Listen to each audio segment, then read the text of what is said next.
Okay, it is 5:21 p.m. on Tuesday, November 10th. We are in Farmington Hills, Michigan, and I'm here speaking with... Melissa Carone. Okay, how do you spell your last name? Carone. Okay. And you are a resident of Michigan, correct? Correct. Okay. There we go. Great. How long have you been a resident of Michigan, Melissa? My whole life. Your whole life? Okay. And take it, are you over 18 years of age? Yes, sir. Okay, great. What days were you involved with the election this year? So I was involved, I started my training on the 2nd. Can I get you to speak up just a little bit? I'm sorry. I started my training on the 2nd. Okay. Then I started work at the TCF Center at 6 a.m. on the November 3rd, and I worked straight until 4:30 a.m. Okay. November 4th. So when you speak of your training, who were you trained by? I was trained by one person at Dominion being... Dominion Voting Services. Okay. They provided all the hardware for the election. Okay. I was doing IT work. Okay. His name was David Stahl. David Stahl. Okay. And so what did your training involve? Honestly, they gave us a binder, told us to look through it, let us know that we couldn't physically handle any of the hardware, that we were there to assist strictly. Okay. Now, as far as Dominion Voting Services goes, you mentioned they provided hardware for the election. Do they have any role in terms of software as well that you are aware of? Yes. Okay. So tell me more about your job. What was you mentioned that you were IT, but I really want to have an idea for what your role was. So my main role was really just walking around and making sure that we had a lot of paper jams due to the mail-in ballots. Going through the tabulators, they would jam 5-6 times an hour. So I would walk around and make sure that all the employees, all the counters were not having any issues. That their scanners were working, not stopping, that they didn't have any errors on their PCs. And if they did, I would go from there. Okay. So did you see anything out of the ordinary? I mean, I'm sure something must have raised your level of concern to get you to come forward and speak with us. In your own words, and take your time, can you kind of tell us what this is all about? Yeah. So it did take me a little while to really realize that there was something going on. Okay. It was when I was walking, one of the scanners got jammed, and one of the tabulating machines? The tabulating, okay. Yeah. I'm sorry. Just to be sure we're clear. So they call them scanners too. Okay. You I didn't know that. I've never worked in an election, so yeah. You know better than me. Yeah. So I may refer to them as the tabulators. Yeah, that's fine. Scanners. That's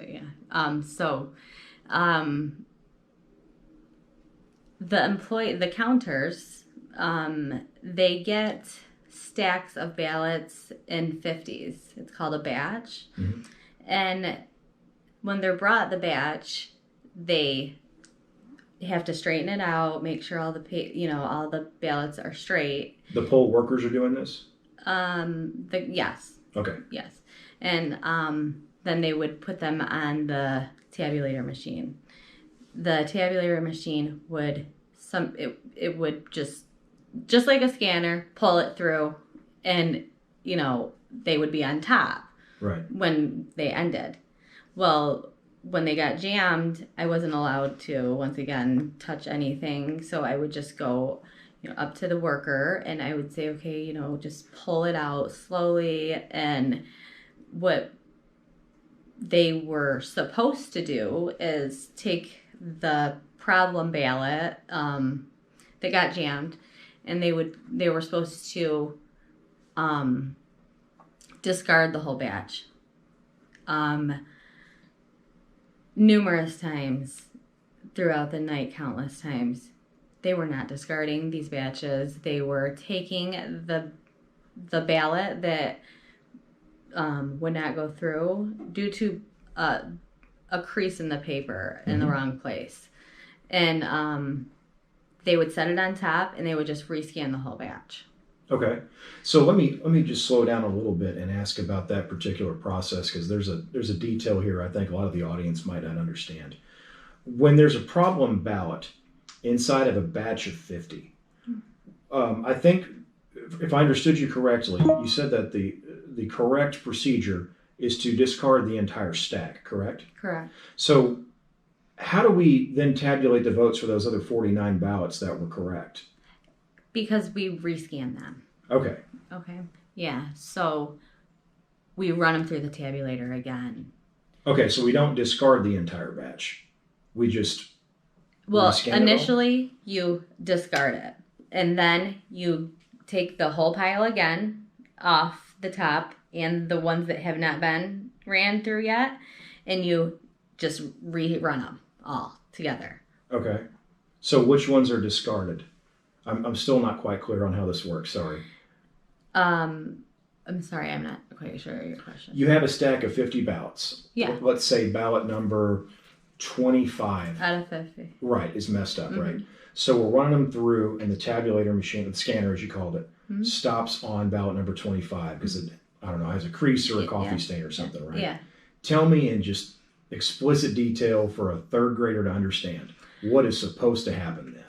Okay, so what is supposed to happen then is you are supposed to take ballot number 25 and you're supposed to take the ballots that had already been scanned or tabulated that are now on the top of the machine. Okay. And you're supposed to put ballot number 25 on the very top of the batch, and you're supposed to discard the whole batch and then put the batch on the bottom and start over. Just press rescan. Okay. So all the votes would still end up being counted. What happens with the one that's damaged? Well, so in that process, when they take ballot number 25 and they put it on the top, they re-straighten out the whole stack again, and ballot number 25 will normally go through. Okay. And the reason for putting it on the top is so that issue doesn't happen again and it doesn't scan 25 more in front of, so if that issue happens again, then ballot number 25 is now on top, and it's going to go through that one, and the machine's going to quit. It's going to stop. It's going to throw out an error. First time that time. Yes. Okay, so got it. It quickens the process. So I hope this doesn't sound like a dumb question, but again, if ballot number 25 is messed up for some reason and can't be counted, and we stop there, and some of those 1 through 24 have already been counted by the machine, if you're going to have to redo this and place number 25 at the top, I think it's safe to say that the tabulator should not be incrementing the vote total by those first 24 because they're supposed to be run again, correct? Correct. Okay, now we're on the same page. I got it now. Okay, so it sounds like you saw something different going on though when there were these problem ballots, and I want to hear what the difference was and what concerned you. Okay, so what I saw is, so we're gonna keep ballot number 25. Yes, ballot number 25 is jumped. Okay. But yes, let's the go from there. issue ballot. Okay, so what I saw is numerous workers when the PC would throw the error out and say ballot number 25, and stop at ballot number 25 has an issue. instead of discarding the entire batch and restarting, they would take the ballots on top of the scanner or the tabulator, and they would put them back in the whole stack. So now we have a batch of 50 again, and they would rescan them. Double counting. That would be double counting ballots. Okay. That would be double counting. But I've seen numerous times them keep doing this. And machines that would say that, you know, I would walk by and the machines would have a number of ballots scanned, and the number should have never went over 50. So what numbers were you seeing on these? I was seeing around 400 to 500. So you're telling me that we had batches of ballots that were being counted, goodness, 9, 10 times. 8 to 10 times. Wow. So did you ever get a look at what was on those ballots? Did you have any way of knowing whether they were one slate of candidates or another, or straight red, straight blue? I did. There were times, you know, you have to keep in mind that ballots are hard to read, especially when you cannot touch anything. You have to stay a certain distance away. Sure. You know, but yes, I did see numerous ballots throughout the night. Did you feel that they tended to lean one way or the other in terms of slate of candidates? Oh, absolutely. Would you like to tell us for which one? Yeah, at Biden. I did not see not a one ballot for Trump. Not one. No Trump votes in all of these? The whole time I was there, I did not see a When were you there? I was there for 24 hours. On Election Day? Yes. So the day. Tell me again, you got there when, just so I make 6 sure. 6 a.m. You got there at 6 a.m. and you left Wednesday about 6 a.m.? 5:30. 5:30. Okay, yeah, fair enough. So what are the odds of that? I mean, just if everything is on the up and up, and somebody is just making a mistake because they don't know what they're doing, let's assume the best, right? What are the odds, do you think, I'm asking for a speculation here, that all of those ballots in this mistaken batch that's being horribly mishandled by this unfortunate untrained worker, what are the odds that this is an honest mistake if they're all for one candidate or one set of candidates in one party? What are the odds? Sure, I mean, it's perplexing, isn't it? I mean, how can Absolutely. this be the case unless there's some sort of intentional malfeasance here? Absolutely. Do you have any idea where these ballots were coming from? I do. Okay. I have an idea, yeah. So there was, during that 24-hour shift, there was 2 times that so the TCF center they were responsible for supplying their employees with food. They said they only had enough food for not even a third of their employees, so they had to bring in food from the outside. It was a big garage door that opened, and these vans that pulled in weren't even big enough they weren't even big enough to carry food in them. I never saw any food being brought out of them. So you saw vans show up Yeah. to the back of the TCF center? Yeah. About when did you see that? There was one on morning shift and there was one on the night shift. So the night shift one would have come first then, right? Tuesday night? No, the morning shift one came first. Okay, what time was that? The van, approximate time the van came. Yes, ma'am. I would say 1. At Their 1? lunch was between 1 and 3. Okay. So the first van came Tuesday at 1 p.m. Approximately. Roughly, sure. I'm not trying to, get you down to the minute and second here, just approximately. Yeah. And the second one would have been? I would say the second one was which is really, really odd now that certain things keep coming to me now that you're asking me this question. It's very odd that the second van came 2 hours before I got off my shift. So around 3:30. Around 3:30. Okay. Would it surprise you if I were to tell you that you are far from the first person that's told me that a van showed up at 3:30 in the morning on Wednesday with a bunch of boxes of something?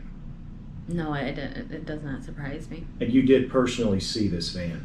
Yeah. Can you describe it for me?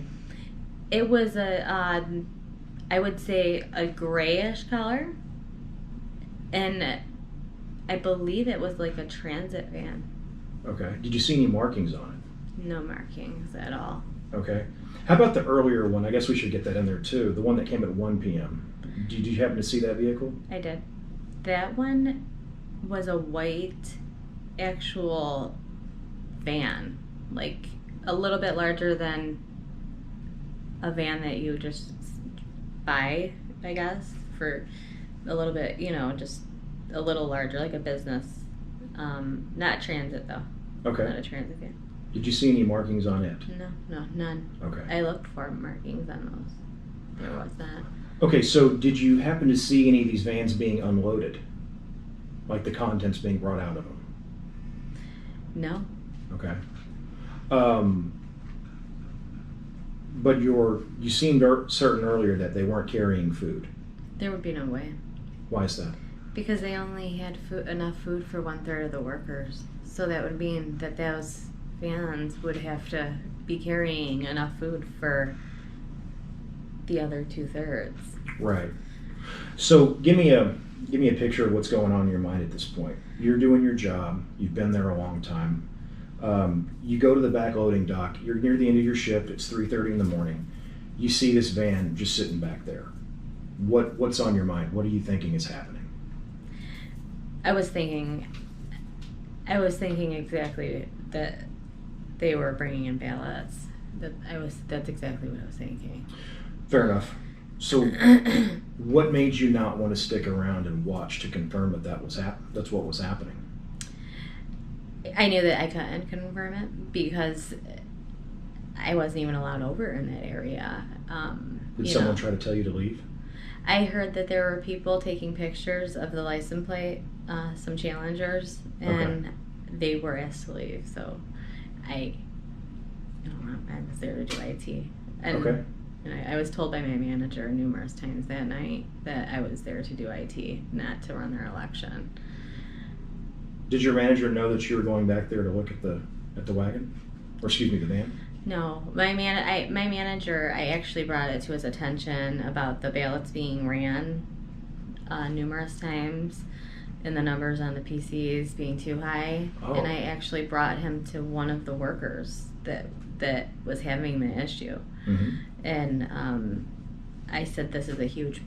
My exact words to him, I said, "This is a huge issue," and he said, "Can I talk to you for a second?" And he pulled me to the side and he said, "Melissa, I don't want to hear that we have a huge issue, And he said, "We're here to do IT. We're not here to run their election." What's this person's name? His name is Nick. And who does he work for? He works for Dominion Voting. What is his position with Dominion Voting? From what he told me, he's an engineer, but from what I heard from a couple other co-workers is that he is one of 4 owners. You believe he's a co-owner of Dominion Voting? I do, yeah. And this company, from what I understand, runs the election systems for not only several counties in Michigan, but for I think a couple dozen states. Correct? Correct. And of all the places, if it is in fact true, he's a co-owner. Of all the places he could be on election night, he was in Detroit. Mm-hmm. You see a big problem, you tell him, and he just shuts you down. Yeah, he told me he was going to take care of it, and I watched to see if he did, and he did not. He just he literally just walked back up to the stage where we would stand when in between walking around. Did you ever run into Nick before this? Did you know him socially or anything like that? No. Have you seen him since then? No. Okay. When did you first notice this problem that you described about these ballots being tabulated more than once? When I first noticed it, I didn't realize that they were doing it wrong. I first noticed it not even 2 hours after I got there. Okay. And how long did you see that going on throughout your shift? The whole time. The whole night. Where were the Republican poll challengers when this was happening?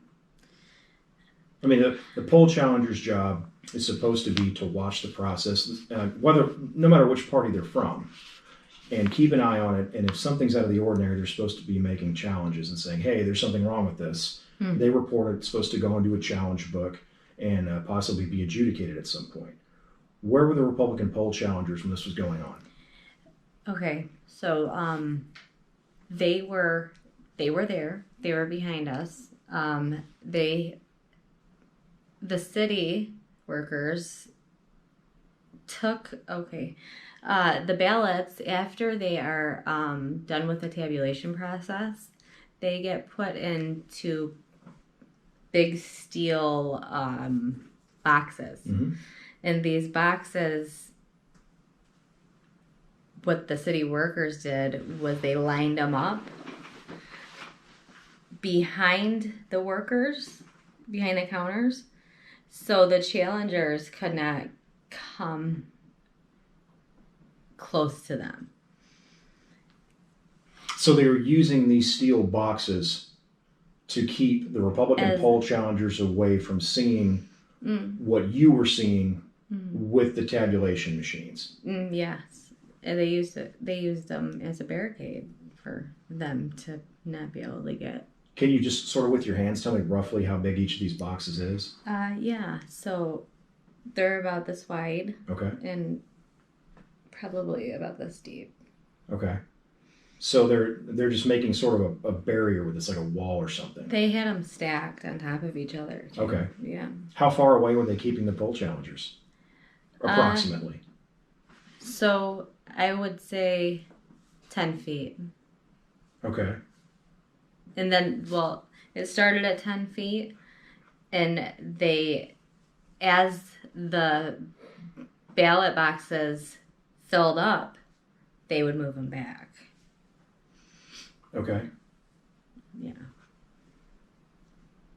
So, I guess the last technical question I can really think of is that as you were seeing this problematic process you described, where you're seeing the count of ballots go up sometimes 800, 900. I think that's the number you gave me. I don't want to put words in your mouth.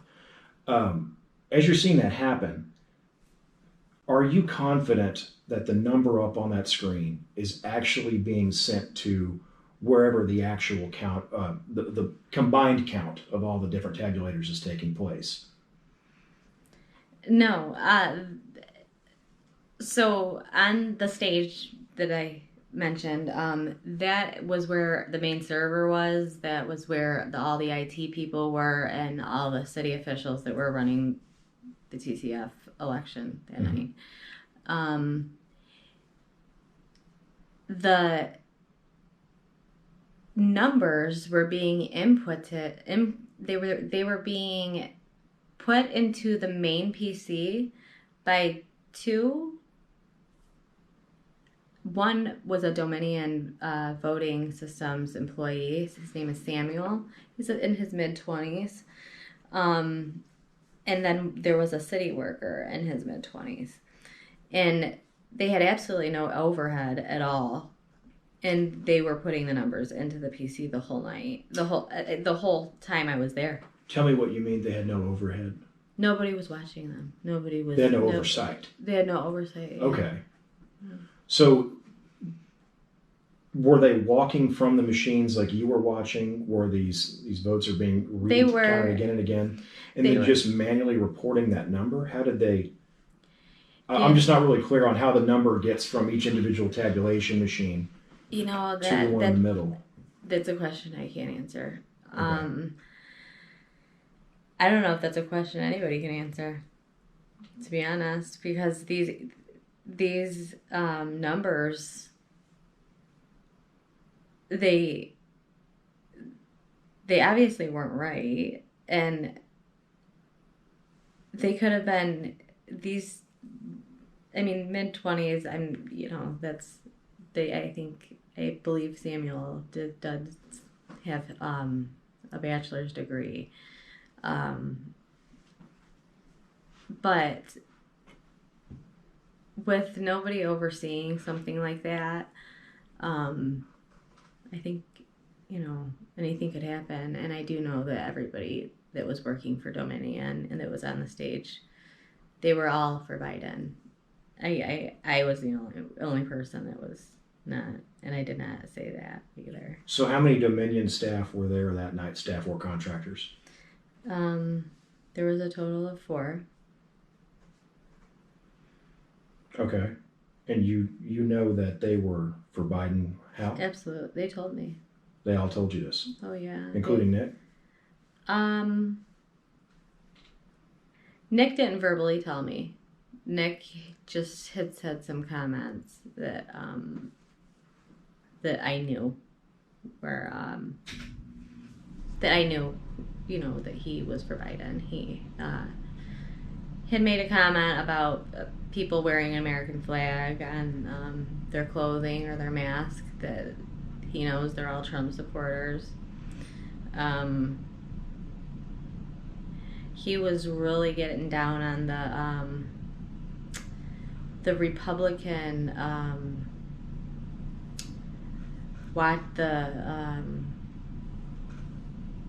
I'm sorry, sometimes I get lost with the word, the challengers. Mm-hmm. There was a couple of them that were trying to see if the adjudication PCs were hooked to the internet, and they were just trying to look. This was between shift change. Right. They clearly aren't allowed to touch any of the hardware, just like we're not, but sure. They weren't. They just wanted to. They were just observing, and he was very, very pushy with them. And who was? Nick. Okay. He did not want them seeing what was under the So I've stage. spoken with a couple of those people that you're talking about, and the big question on everybody's mind seems to have been, were the voting machines connected to the internet? They saw Ethernet cabling going around, and it stands to reason that it wouldn't be there unless there was at least a local area network. You're in IT, you know what that means. So the big question once again is that hitting the outside internet somehow? Do you have an answer for that question? Were those computers connected to the internet? I can't answer that question 100%. Okay. 99%, yeah. Can you tell me why you believe that to be true? Because in the bottom right-hand corner of the PCs, they had a signal. You're referring to the icon in the taskbar that shows whether you're connected to the internet? Correct. How is that different if the computer is only on a local area network versus the internet?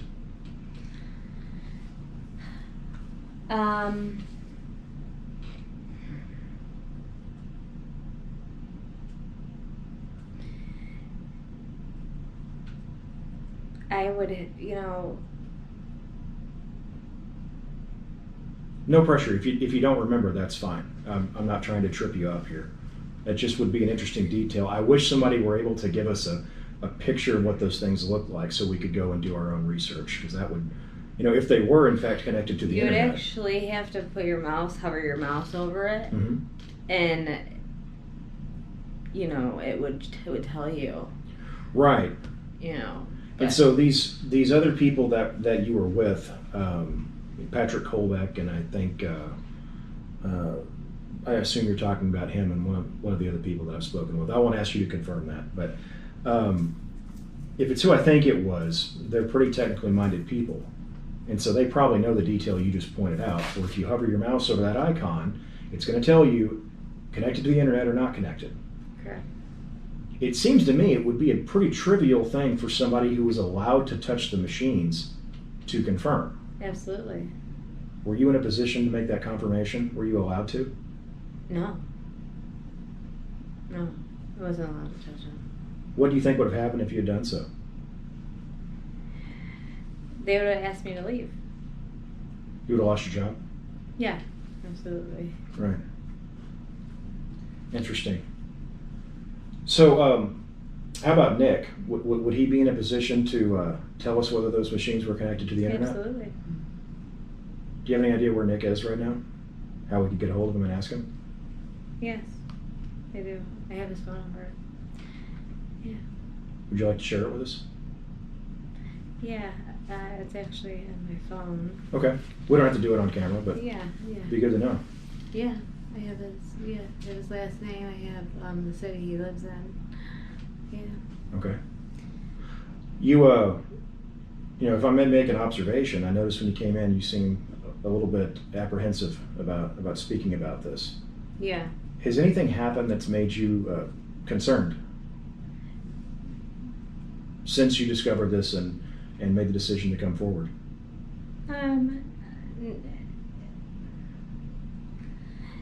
I've had a couple of people message me on social media. I've had to take my social media down. What do they say to you? To be honest with you, really awful things. Were these like friends of yours or professional acquaintances or family? A couple of them were friends Mhm. and from high school, and then a couple of them I didn't even know who they were. And am I correct to understand that whatever nasty thing they said to you was in reference to your decision to speak about your experiences on election night? They said nasty things to you because of that, or was it due to something else? Oh no, yeah, it was absolutely for. It was because they don't. They're Democrats. They don't want this coming forward. They don't believe a word anybody says. So. Do they think you're lying? Truly, honestly, do they think I'm lying? Probably not. But they're still. Are your friends making that accusation against you on social media because you've come forward? Yes. Yes. I don't need identities of people who are doing so, but would you be willing to at least share the contents of those messages? Yeah. That'd be helpful, thank you. Yeah. Of the messages that were sent to me? Yes, Yeah. because if you're coming out and you're becoming a whistleblower and you're getting this kind of backlash already, really before your story has made national news, I'm sure in a few hours when you do Hannity, it's going to be there, but people need to know that you do pay a price for telling the truth in this country when you have to expose things like this. And that's really, it's kind of a sad commentary on American affairs if you think about it. It absolutely is. If you go against a system like that, knowing you're working for a Democrat company, knowing you've got Democrat friends, if you tell the truth, you should still, it shouldn't matter what their political affiliation or yours is, right? Absolutely. You should be praised for your bravery in doing this. You shouldn't be criticized because someone doesn't like the truth that you had to tell. Yes. I agree, 100%. Yes. Well, that's very helpful information. I thank you very much for coming forward and sharing this. You're welcome. I just have one more question I need to ask. Did anyone offer you any kind of compensation to make the statement you have made to become involved in this or to come and speak to me today? No, absolutely not. No. Okay. Thank you very much. That's